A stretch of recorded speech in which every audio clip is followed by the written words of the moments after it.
Hello, and welcome to Family Folktales from the Nashville Public Library.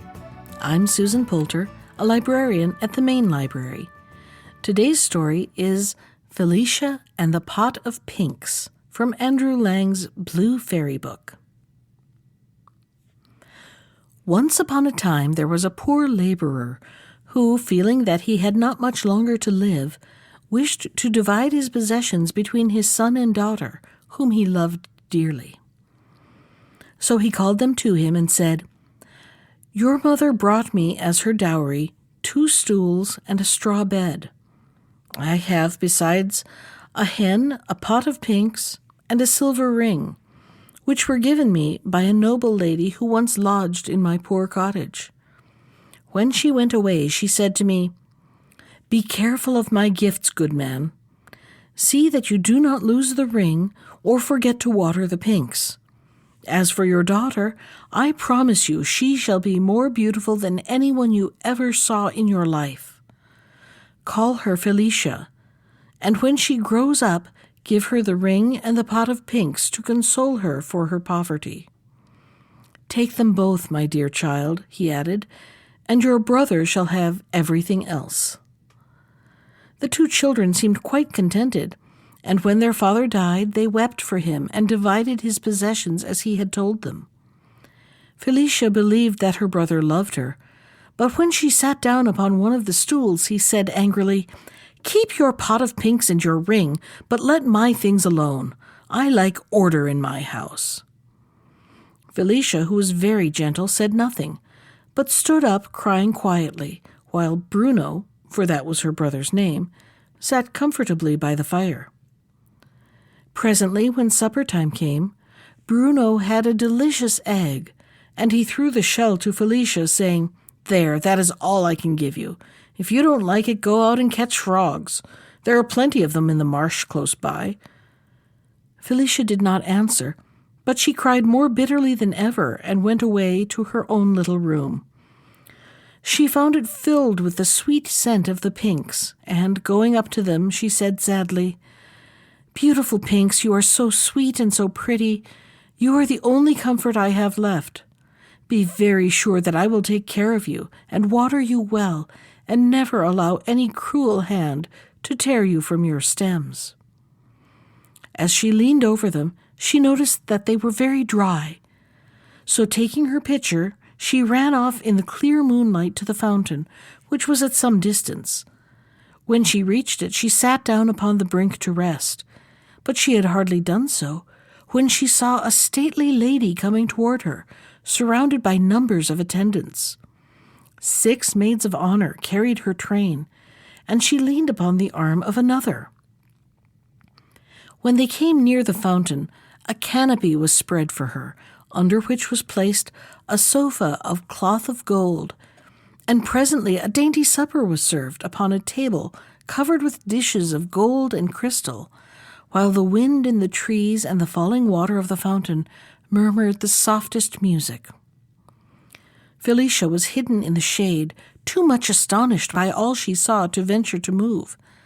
But in a few moments the queen said, 'I fancy I see a shepherdess near that tree. Bid her come hither.' So Felicia came forward and saluted the queen timidly, but with so much grace that all were surprised. 'What are you doing here, my pretty child?' asked the queen. 'Are you not afraid of robbers?' 'Ah, madam,' said Felicia, 'a poor shepherdess who has nothing to lose does not fear robbers.' 'You are not very rich, then,' said the queen, smiling. 'I am so poor,' answered Felicia, 'that a pot of pinks and a silver ring are my only possessions in the world.' 'But you have a heart,' said the queen. 'What should you say if anybody wanted to steal that?' 'I do not know what it is like to lose one's heart, madam,' she replied. 'But I have always heard that without a heart one cannot live, and if it is broken one must die. And in spite of my poverty, I should be sorry not to live.' 'You are quite right to take care of your heart, pretty one,' said the queen. 'But tell me, have you supped?' 'No, madam,' answered Felicia. 'My brother ate all the supper there was.' Then the queen ordered that a place be made for her at the table, and herself loaded Felicia's plate with good things, but she was much too astonished to be hungry. "I want to know what you were doing at the fountain so late," said the queen presently. "I came to fetch a pitcher of water for my pinks, madam," she answered, stooping to pick up the pitcher which stood beside her. But when she showed it to the queen, she was amazed to see that it had turned to gold, all sparkling with great diamonds, and the water, of which it was full, was more fragrant than the sweetest roses. She was afraid to take it until the queen said, "It is yours, Felicia. Go and water your pinks with it, and let it remind you that the Queen of the Woods is your friend." The shepherdess threw herself at the queen's feet and thanked her humbly for her gracious words. "Ah, madam," she cried, "if I might beg you to stay here a moment, I would run and fetch my pot of pinks for you. They could not fall into better hands." "Go, Felicia," said the queen, stroking her cheek softly. "I will wait here until you come back."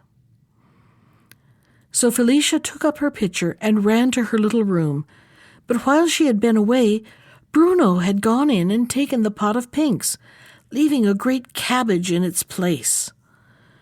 When she saw the unlucky cabbage, Felicia was much distressed and did not know what to do. But at last she ran back to the fountain, and kneeling before the queen, said, "Madam, Bruno has stolen my pot of pinks, so I have nothing but my silver ring. But I beg you to accept it as a proof of my gratitude." "But if I take your ring, my pretty shepherdess," said the queen, "you will have nothing left, and what will you do then?"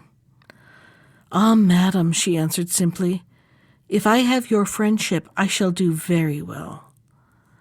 So the queen took the ring and put it on her finger, and mounted her chariot, which was made of coral studded with emeralds and drawn by 6 milk-white horses. And Felicia looked after her until the winding of the forest path hid her from sight, and then she went back to the cottage, thinking over all the wonderful things that had happened. The first thing she did when she reached her room was to throw the cabbage out of the window. But she was very much surprised to hear an odd little voice cry out, "Oh, I am half killed," and could not tell where it came from, because cabbages do not generally speak. As soon as it was light, Felicia, who was very unhappy about her pot of pinks, went out to look for it. And the first thing she found was the unfortunate cabbage. She gave it a push with her foot, saying, "What are you doing here? And how dared you put yourself in the place of my pot of pinks?" "If I hadn't been carried," replied the cabbage, "you may be very sure that I shouldn't have thought of going there." It made her shiver with fright to hear the cabbage talk, but he went on, "If you will be good enough to plant me by my comrades again, I can tell you where your pinks are at this moment, hidden in Bruno's bed." Felicia was in despair when she heard this, not knowing how she was to get them back. But she replanted the cabbage very kindly in his old place, and as she finished doing it, she saw Bruno's hen, and said, catching hold of it, "Come here, horrid little creature. You shall suffer for all the unkind things my brother has done to me." "Ah, shepherdess," said the hen, "don't kill me. I am rather a gossip, and I can tell you some surprising things that you will like to hear. Don't imagine that you are the daughter of the poor laborer who brought you up. Your mother was a queen who had 6 girls already, and the king threatened that unless she had a son who could inherit his kingdom, she should have her head cut off. So when the queen had another little daughter, she was quite frightened, and agreed with her sister, who was a fairy, to exchange her for the fairy's little son. Now the queen had been shut up in a great tower by the king's orders, and when a great many days went by, and still she heard nothing from the fairy, she made her escape from the window by means of a rope ladder, taking her little baby with her. After wandering about until she was half dead with cold and fatigue, she reached this cottage. I was the laborer's wife, and was a good nurse, and the queen gave you into my charge, and told me all her misfortunes, and then died before she had time to say what was to become of you. As I never in all my life could keep a secret, I could not help telling this strange tale to my neighbors. And one day a beautiful lady came here, and I told it to her also. When I had finished, she touched me with a wand she held in her hand, and instantly I became a hen. And there was an end of my talking. I was very sad, and my husband, who was out when it happened, never knew what became of me. After seeking me everywhere, he believed that I must have been drowned or eaten up by wild beasts in the forest. That same lady came here once more, and commanded that you should be called Felicia, and left the ring and the pot of pinks to be given to you. And while she was in the house, 25 of the king's guards came to search for you, doubtless meaning to kill you. But she muttered a few words, and immediately they all turned into cabbages. It was one of them whom you threw out of your window yesterday. I don't know how it was that he could speak. I have never heard any of them say a word before, nor have I been able to do it myself until now." The princess was greatly astonished at the hen's story, and said kindly, "I am truly sorry for you, my poor nurse, and wish it was in my power to restore you to your real form. But we must not despair. It seems to me, after what you have told me, that something must be going to happen soon. Just now, however, I must go and look for my pinks, which I love better than anything in the world." Bruno had gone out into the forest, never thinking that Felicia would search in his room for the pinks, and she was delighted by his unexpected absence, and thought to get them back without further trouble. But as soon as she entered the room, she saw a terrible army of rats who were guarding the straw bed. And when she attempted to approach it, they sprang at her, biting and scratching furiously. Quite terrified, she drew back, crying out, "Oh, my dear pinks, how can you stay here in such bad company?" Then she suddenly bethought herself of the pitcher of water, and hoping that it might have some magic power, she ran to fetch it, and sprinkled a few drops over the fierce-looking swarm of rats. In a moment, not a tail or a whisker was to be seen. Each one had made for his hole as fast as his legs could carry him, so that the princess could safely take her pot of pinks. She found them nearly dying for want of water, and hastily poured all that was left in the pitcher upon them. As she bent over them, enjoying their delicious scent, a soft voice that seemed to rustle among the leaves said, "Lovely Felicia, the day has come at last when I may have the happiness of telling you how even the flowers love you and rejoice in your beauty." The princess, quite overcome by the strangeness of hearing a cabbage, a hen, and a pink speak, and by the terrible sight of an army of rats, suddenly became very pale and fainted away. At this moment in came Bruno. Working hard in the heat had not improved his temper, and when he saw that Felicia had succeeded in finding her pinks, he was so angry that he dragged her out into the garden and shut the door upon her. The fresh air soon made her open her pretty eyes, and there before her stood the Queen of the Woods, looking as charming as ever. "You have a bad brother," she said. "I saw he turned you out. Shall I punish him for it?" "Ah, no, madam," she said. "I am not angry with him." "But supposing he was not your brother after all, what would you say then?" asked the Queen. "Oh, but I think he must be," said Felicia. "What?" said the Queen. "Have you not heard that you are a princess?" "I was told so a little while ago, madam, but how could I believe it without a single proof?" "Ah, dear child," said the Queen, "the way you speak assures me that, in spite of your humble upbringing, you are indeed a real princess, and I can save you from being treated in such a way again." She was interrupted at this moment by the arrival of a very handsome young man. He wore a coat of green velvet fastened with emerald clasps, and had a crown of pinks on his head. He knelt upon one knee and kissed the Queen's hand. "Ah," she cried, "my pink, my dear son, what a happiness to see you restored to your natural shape by Felicia's aid." And she embraced him joyfully. Then, turning to Felicia, she said, Charming princess, I know all the hen told you, but you cannot have heard that the zephyrs, to whom was entrusted the task of carrying my son to the tower where the queen, your mother, so anxiously waited for him, left him instead in a garden of flowers, while they flew off to tell your mother.